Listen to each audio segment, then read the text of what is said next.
প্রায় 32 ঘন্টা পর লাশটি উদ্ধার হয়েছে। যে স্থানে নিখোঁজ হয়েছিল সেই স্থান থেকেই তাকে পাওয়া গেছে এবং সে কিন্তু ভেসে উঠেছিল। দর্শক, গতকালকে 10টায় নিখোঁজ হওয়া সেই হৃদয় নামের যে ছেলেটি কিশোরটি নিখোঁজ হয়েছিল, পানিতে পড়ে ডুবে যে নিখোঁজ হয়েছিল সেই লাশটি পাওয়া গেছে। আজকে যে স্থানে নিখোঁজ হয়েছিল সেই স্থান থেকেই লাশটি ভেসে উঠেছে। এলাকার মানুষ কিন্তু তারা কিন্তু লাশটি পেয়েছে। আপনারা দেখতে পাচ্ছেন সেই লাশটি কিন্তু নৌকাতে তোলা হচ্ছে। দর্শক, হৃদয় নামের উনি কিন্তু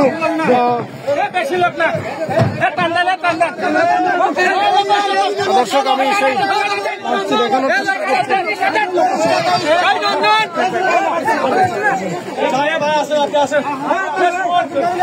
দর্শক, সেই নিখোঁজ হওয়া সেই হৃদয়কে কিন্তু পাওয়া গেছে।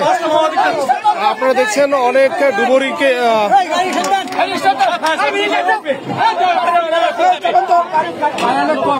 দর্শক, আমরা কিছুক্ষণ আগে লাশটি ভেসে উঠেছে এবং পাওয়া গেছে এরকমটি আমরা জানতে পেরেছি।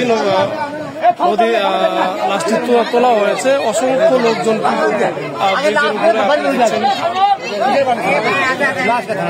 সেটা দেখেছি।